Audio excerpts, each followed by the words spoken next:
សូមស្វាគមន៍មកកាន់ channel របស់ខ្មែរ Cisco Learning អូខេហើយសម្រាប់វីដេអូថ្ងៃនេះគឺយើងតពីវីដេអូថ្ងៃមុនផងដែរ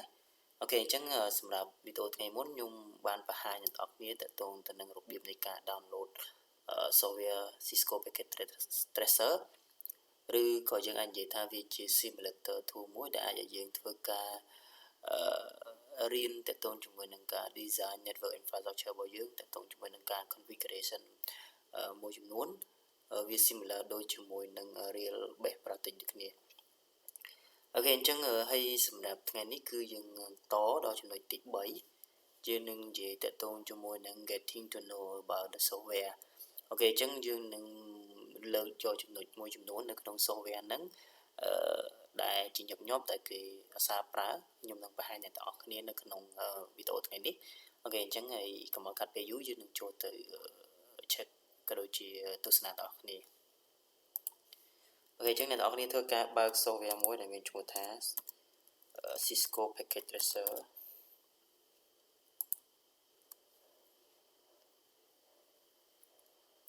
អូខេអញ្ចឹងសម្រាប់ Cisco Packet Tracer នេះគឺជា version ថ្មីអញ្ចឹងវាមានលក្ខណៈខុសគ្នាពី version ចាស់មួយចំនួនផងដែរអូខេអញ្ចឹងសម្រាប់ថ្ងៃនេះអ្នកនរគ្នានឹងដែលកំពុងតែចាប់ផ្ដើមរៀនតាក់ទងជាមួយនឹង Cisco Packet Tracer គឺអ្នកនរគ្នារៀនតាក់ទងជាមួយនឹង version ថ្មីតែម្ដងសូម្បីតែ interface ក៏ដូចជាតាក់ទងជាមួយ device មួយចំនួនក៏ add on បន្ថែមដែរអូខេអញ្ចឹងអ្នកនរគ្នាឃើញទាំង interface របស់វាហើយគឺវាខុសប្លែកពី version ចាស់មែនទែនអ្នកទាំងអស់គ្នាអាចចូលទៅ review បើសិនជាអ្នកទាំងអស់គ្នាចង់ដឹងថា version ចាស់ហើយនិង version ថ្មីខុសគ្នាមិនអូខេអញ្ចឹងខ្ញុំនឹង brief អ្នកទាំងអស់គ្នាបន្តិចទាក់ទងជាមួយនឹង tool របស់វាក៏ដូចជាមាន file edit option view tool extension window ហើយនិង help អូខេអញ្ចឹងខ្ញុំនឹងប្រាប់អ្នកទាំងអស់គ្នាថាចំណុចមួយចំនួនដែលគេអាសាប្រើប្រាស់នៅក្នុង software ហ្នឹងមុននឹងយើងឈានទៅដល់ការ configuration ហើយខ្ញុំនឹង brief អ្នកទាំងអស់គ្នាទាក់ទងជាមួយនឹង device មួយចំនួននៅផ្នែកខាងក្រោមនេះអូខេអញ្ចឹងឥឡូវយើងមកមើលនៅក្នុង file សិនតើវាមានអីខ្លះអូខេអញ្ចឹងនៅក្នុង file វាមាន new open sample recent file អូខេហើយ save ហើយ print អីចឹងទៅអូខេនេះគឺជា basic ទេខ្ញុំគិតថាអ្នកនរគ្នាអាចយល់ហើយអូខេអញ្ចឹង new យើងបើកទាំងថ្មីសម្រាប់តាក់ទងជាមួយនឹងយើងអាចនិយាយថានេះទាំងអស់នេះគឺជា workspace របស់យើងក៏បានដែរ new ហ្នឹងដូចយើង new workspace ថ្មីអញ្ចឹងណាអូខេដោយសារតែអានេះវាអូខេឥឡូវជាមួយខ្ញុំតេស្តមួយអ្នកនរគ្នាខ្ញុំបើកអានេះហើយខ្ញុំចូលទាំង new មកហើយវាសួរថាយើង save អាទាំងនេះអត់បើសិនជាអត់ save ទេយើង no ទៅអូខេអញ្ចឹងវាចេញទាំងថ្មីឡើងនេះហ្នឹងគឺជាទាំង new ណាអូខេអញ្ចឹងដូចគ្នាកន្លែង hook មួយនេះគឺបើយើងអាចចុច shortcut លើនេះក៏បានដែរណាចុច hook ហ្នឹងទៅវាស្មើនឹង new ដូចគ្នាអូខេអញ្ចឹងវាមាន new មាន open អញ្ចឹងយើងអាច open project របស់យើងដែលយើងបាន save file របស់ Cisco Packet Tracer ហ្នឹងដែលមាន extension ជា PKT នេះជា extension របស់វាណាមាននៅប្រមាណ extension ហ្នឹងទីទៀតខ្ញុំនឹងប្រាប់អ្នកទាំងអស់គ្នាថាពេលដែលយើង save ទៅវាចេញ extension អីគេអញ្ចឹង extension ដែលវាមានគឺ PKT នេះអូខេអញ្ចឹងវាមាន open sample គេអញ្ចឹង open sample វានៅពេលដែលយើងទៅឡើង Cisco Packet Tracer វាមាន sample ឲ្យយើងមើលតាក់ទងជាមួយនឹងការតាក់ទងជាមួយនឹង diagram អីចឹងទៅអញ្ចឹងវាមានបេះទៅតាម folder មាននៅក្នុងនេះទាំងអស់អញ្ចឹងវាងាយស្រួលសម្រាប់អ្នកនរគ្នាមើល sample អញ្ចឹងអ្នកនរគ្នាអាចមើលគំរូរបស់គេបានមុននឹងយើងឈានទៅដល់ configuration អីចឹងណាអូខេឥឡូវជាមួយខ្ញុំយកតាក់ទងជាមួយ sample មួយឲ្យអ្នកនរគ្នាមើលអូខេឥឡូវខ្ញុំយកតាក់ទងជាមួយ server អូខេអញ្ចឹងនៅ server នេះវាមាន category របស់វាណាវាមាន AAA មាន DNS FTP HTTPS mail TFTP អញ្ចឹងទៅហើយនេះគឺជា file វា extension របស់វា file PKT នេះណាអញ្ចឹងនៅពេលដែលយើង design configuration យើងត្រូវការ save file នឹងទុកដើម្បីថ្ងៃក្រោយយើង open file នឹងយកមកប្រើវិញអូខេអញ្ចឹងវាមានក្នុងវាមានបែងចែកចេញជា design នៅតាម folder មួយចឹងអ្នកនរគ្នាអាចចូលមកមើលវាបានរៀនពីវាកន្លែងហ្នឹងទៅអូខេឥឡូវយើងធ្វើការបើក file នេះមួយតាក់ទងជាមួយនឹងឥឡូវឧទាហរណ៍ខ្ញុំយក HTTPS នេះមួយចុះបើកមកខ្ញុំ open ទៅ ok chẳng như nâng bà hai nhưng ở kia thì sample diagram muối này hay không nâng viên miền description bà hai nhưng thì tha ok chẳng này ở kia ai thuộc cả review ban Cisco Packet Tracer nâng support tầng HTTPS and different này chẳng một copy kia chẳng tới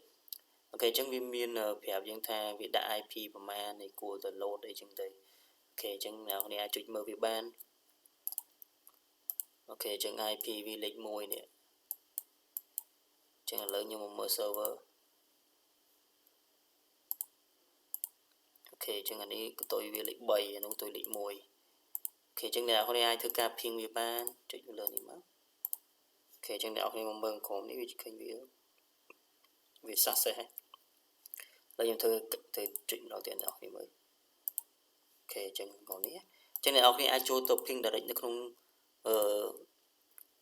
comment នេះក៏បានឬអ្នកគ្នាអាចចុចហូបសំសម្បត្តិនេះក៏បានអញ្ចឹងអ្នកគ្នាអាចឃើញ messenger successful មានន័យថាស្មើនឹង ping វាដើរវាស្គាល់គ្នាណាអូខេអញ្ចឹងឥឡូវខ្ញុំសាកធ្វើការ ping អូខេនេះលេខម៉ានអូខេ copy វាមួយសិនដោយសារខ្ញុំអត់ចាំអូខេខ្ញុំផាសok chẳng này đó khi khởi nhé vì đà vì score kia là vì reply ok chẳng vì đôi khi là ngành đây ok chẳng lại những cái chụp này bỏ sample nếu ví dụ dương sale out chẳng hạn mà dần trong sale từ ok chẳng lại như vì tại tôn cho mỗi đằng pha là những bạn bán miền pha lại khác đại thay như bạn bán chẳng nghi số xem dương còn là chuyện đối pha năng tới vì lượn xem dương đó ok chẳng ở vậy để nhóm đại dương asa pra với menu open chẳng từ hay sale là đôi này học này đằng ấy bây giờ mình chơi chương ban với những sale tới ok bây giờ gì này học này mình bây giờ ấy xem em sale KPI những tục bây giờ original là những trong sale bây giờ nó ngay thưa configuration bị lượng chỉ những này học này ai sale chẳng hết hay này học này có ai print với bàn đấy print với trên màu chẳng tới chỉ hộp hiệp ok chính chúng tôi dùng khăn ở đây để tự ra menu mình open hay mình save lại tí nè hay nào khi anhធ្វើការ print ជារូបភាព diagram ចុចឡើងនេះអញ្ចឹងវាញឹកញាប់អត់សូវជាញឹកញាប់មែនទេឡើងនេះអូខេចឹងកន្លែង edit វាធម្មតាទេវាមាន copy paste ហើយ undo តាមហ្នឹងណាអូខេកន្លែង option អូខេ option គឺកន្លែងដែលយើងអាសាប្រើប្រាស់ញឹកញាប់គឺកន្លែង free variant នេះអូខេអញ្ចឹងអ្វីដែលខ្ញុំអាសាប្រើមកថាអ្នកនរឃើញទេពេលកដេចពី PC នេះមក server នេះវាអត់មាន show interface ឬមក port ទេអញ្ចឹងអ្នកនរអាចចុចឡើងនេះឃើញទេអញ្ចឹងកន្លែងហ្នឹងគឺអាសាប្រើខ្ញុំអាសាប្រើវាដើម្បីបង្ហាញថាអូខេ connect cable ដែលយើង connect ពី PC មក server នេះ port លេខម៉ានអញ្ចឹងយើងងាយស្រួលយើងមើលដឹងណាអញ្ចឹងកន្លែងហ្នឹងគឺយើងអាសាប្រើវាហើយកន្លែង option ផ្សេងទៀតខ្ញុំអត់ដែលប្រើវាទេកន្លែងនេះដោយសារខ្ញុំចាក់ password ដោយសារយើងវាជាកន្លែងadministrative mà thật là những cái interface tab 2 អីចឹងទៅអញ្ចឹងខ្ញុំដាក់ password វាlàខ្ញុំតែដាក់ password វាណាជាងការពីយើងចូលទៅកែញ៉ៃអញ្ចឹងទៅឡើយអ្នកនរអាចដាក់ password តែនៅ simulator tool របស់យើងមិនចាំត្រូវការអីច្រើនទេនៅលើការឆេងតទៅជាមួយ free variant នេះគឺសំខាន់យើងផ្ដោតទៅលើការ configuration ហើយយល់តទៅជាមួយការ design network diagram របស់យើងអូខេអញ្ចឹងកន្លែងនេះយើងចង់ដូរ font អីចឹងទៅកន្លែង show high នេះដូចជាយើងមិនបាច់ចាំ touch ទេអ្នកនរគ្នាអាច play around លើវាទៅ high touch អញ្ចឹងវាអត់សូវមានសំខាន់អីទេ font អូខេអញ្ចឹងអ្នកនរគ្នាអាចចូល view កន្លែងនេះតទៅ zoom in zoom out tool អីចឹងទៅអូខេយើង draw extension អីចឹងទៅអត់សូវកន្លែងនេះយើងអត់សូវដែរ touch វាទេអញ្ចឹងអ្នកនរគ្នាអាច play around មួយវាទៅប៉ុន្តែសម្រាប់ខ្ញុំដែរធ្វើវាទេកន្លែងនេះអូខេ window អូខេអញ្ចឹងអ្វីដែលសំខាន់គឺកន្លែង preference នេះអ្នកនរគ្នា thích កន្លែងនេះណាអាហ្នឹងគឺសំខាន់ so លបែនេះអូខេអញ្ចឹងយើងមើលតទៅជាមួយ យើងអាចនិយាយថា shortcut ខាងក្រោមនេះគឺជា shortcut វាណាគេចឹងឡើងតែក្នុងមួយ new កន្លែង open ហើយ save ហើយ print ដូចខ្ញុំបានប្រាប់ហ្នឹងណាថាគឺជាកន្លែងនេះគេដាក់មកគឺពីច្រើនគឺជាចំណុចដែលយើងប្រើច្រើនចឹងបានគេដាក់នៅលើនេះណាអូខេចឹងជាក់ស្ដែងគឺយើងប្រើនេះ new open នេះយើងប្រើច្រើន save print នេះហ្នឹងហើយ network information នេះខ្ញុំមិនដែលប្រើទេអានេះuser profile អីក៏ខ្ញុំមិនដែលប្រើដែរតែថាយើង profile យើងជា guest profile អូខេអានេះក៏ខ្ញុំមិនដែលប្រើដែរមិនដឹងស្អីទេអានេះ copy ផាសឲ្យធម្មតា undo zoom in zoom out ចឹងទៅអូខេ show workspace ដែលយើងកំពុងធ្វើជាទម្រង់មិនចឹងដែរនេះយើង view report របស់យើងអូខេនេះតើតងជាមួយ custom device dialog គេអញ្ចឹងខ្ញុំមិនដែលថាច់វាទេអញ្ចឹងយើងមិនបាច់ចាំថាច់វាទេព្រោះនេះវាអត់មានប្រយោជន៍ទេ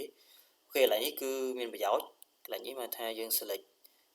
វាមានប្រយោជន៍ណាសម្រាប់ឲ្យយើង select កន្លែងនេះណាអូខេនេះតើតងជាមួយ zoom sorry អានេះតើតងជាមួយនឹងយើងចុចទៅយើងមើលsummary តើតងជាមួយ port យើងប្រើ port អីណាតែជាក់ស្ដែងអ្នកនរគ្នាចុច like នេះវាលឿនជាងអ្នកនរគ្នាប្រើ comment ណាអាហ្នឹងក៏វាមានប្រយោជន៍ដែរនេះដូចគ្នាយើងមើលមក AOP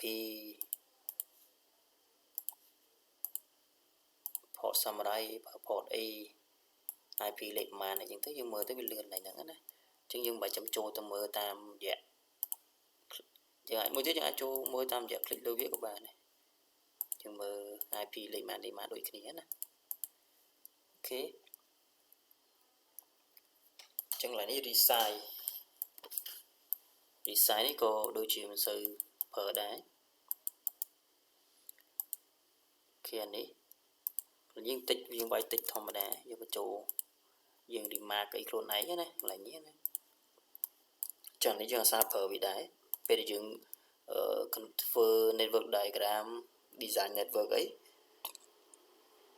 យើងប្រើវាសម្រាប់ node ណាដូចនេះគេ say node ទេអីចឹងទៅហើយនេះក៏មានប្រយោជន៍ដែរសម្រាប់យើងគូ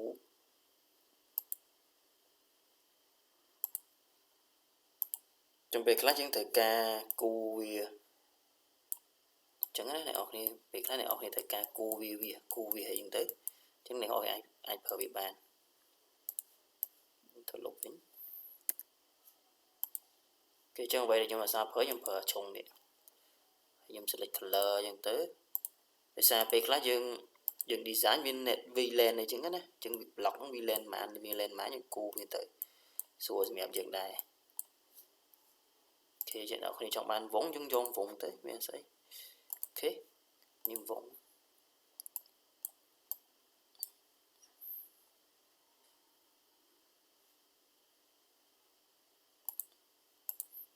ចឹងអ្នកគ្នាអាចប្រើវាតាមហ្នឹងណាអូខេនេះសម្រាប់យើង pen អីចឹងទៅនេះដល់សិនមានប្រយោជន៍ពីច្រើនខ្ញុំប្រើអាវងនេះហើយនឹងអាឆុងនេះ rectangle អូខេអានេះគឺយើងដូចខ្ញុំដាក់មិញអញ្ចឹងថាយើងចង់ ping វាឲ្យស្គាល់គ្នាយើងមកមើលឡើងនេះណាយើងមិនចូលទៅ ping តាម comment ក៏បានដែរយើងប្រើនេះក៏បានដែរហើយនេះក៏ខ្ញុំអត់សូវប្រើវាដែរខ្ញុំពីច្រើនខ្ញុំប្រើទៅលើតែអានេះទេអានេះអូខេអញ្ចឹងtool ទាំងអស់ហ្នឹងគឺខ្ញុំ summary មកវិញអញ្ចឹងថាអានេះមានប្រយោជន៍អានេះហើយអានេះក៏មានប្រយោជន៍ដែរសម្រាប់យើង capture រូបភាព diagram ហ្នឹងហើយ save វាចេញមកអូខេអានេះមានប្រយោជន៍នេះក៏មានប្រយោជន៍ដែរសម្រាប់យើង show information លើ network diagram របស់យើងឬមួយក៏ PC server ទៅយើងដឹងតើតងជាមួយនឹង MAC address IP អីហ្នឹងអូខេអញ្ចឹងអានេះមានប្រយោជន៍អានេះពួកនេះមានប្រយោជន៍អានេះអូខេឥឡូវខ្ញុំធ្វើការលុបអានេះចេញវិញ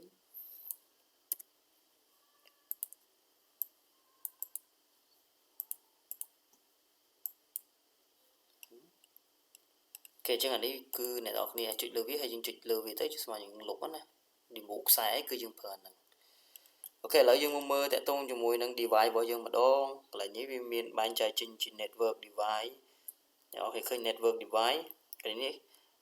end device ហើយតកតងអីគេ component ok board អានេះក៏ខ្ញុំអត់សូវដែរប្រើដែរអូខេនេះតើតើជាមួយនឹង connection យើងនឹងប្រើប្រាស់វាច្រើនលើនេះហើយតើតើជាមួយ router មាន switch មានអីចឹងទៅដែលយើងបើកវាណាយើងយកវាមកប្រើកន្លែងនេះហើយបន្តមកទៀតដូច recent ចឹងវាមាន history keep ឡើងនេះ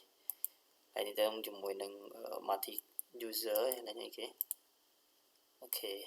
ហើយក្នុង lab របស់យើង detail បន្ថែមទៀតអូខេអញ្ចឹងកន្លែងនេះវាមាន router មាន switch មាន hub វាមាន wireless មាន firewall វាមាន 5506 5505ហើយនេះវាមានតកតងជាមួយនឹង modem មាន cloud មានអីអានេះក៏យើងត្រូវប្រើវាដែរក៏មាន lab តកតងជាមួយការប្រើប្រាស់វាដែរអូខេអញ្ចឹងអ្វីដែលយើងប្រើច្រើនតកតងជាមួយ Cisco ហើយនឹង firewall តកតងជាមួយ lab security របស់យើងហើយមាន PC មាន server អីក្នុងនឹងច្រើនក្នុងនឹងណាអញ្ចឹងវាអត់មានពិបាកទេអូខេអញ្ចឹងវាមាននិមិត្តសញ្ញាយើងស្រាប់ហើយមាន server មាន connectivity មាន printer មាន IP phone មាន TV មានអីច្រើនអញ្ចឹងវា add on time ច្រើនមាន building មានអីទៀតអូខេអញ្ចឹងសម្រាប់ថ្ងៃនេះគឺខ្ញុំសូមបង្ហាញអ្នកនរគ្នាតែប៉ុណ្្នឹងទេអូខេអញ្ចឹងអ្នកនរគ្នាអាចធ្វើការ download software ហ្នឹងហើយអ្នកនរគ្នាអាចតម្លើងវាហើយបន្តមកទៀតអ្នកនរគ្នាអាចធ្វើការ play around លើវាណាអ្នកនរគ្នាអាចចុច play around លើវាហើយយើងចុចទៅលើ tool អីឲ្យយើង familiar ជាមួយវាហើយបន្តមកទៀតអ្នកនរគ្នាយើងនឹងចូល step បន្តទៀតគឺយើងនិយាយតទៅជាមួយនឹង basic configuration យើងនឹងតទៅជាមួយនឹងការ set hostname ការដាក់ IP address ការ configure port អីចឹងទៅអូខេនៅវីដេអូបន្តទៀតអូខេអញ្ចឹងសម្រាប់វីដេអូថ្ងៃនេះគឺខ្ញុំសូមបញ្ចប់ត្រឹមហ្នឹងអូខេអញ្ចឹងកុំភ្លេច like comment ក៏ដូចជា subscribe នៅលើ channel របស់ខ្ញុំផងដើម្បីទទួលបាននូវវីដេអូថ្មីៗអញ្ចឹងសូមអរគុណច្រើន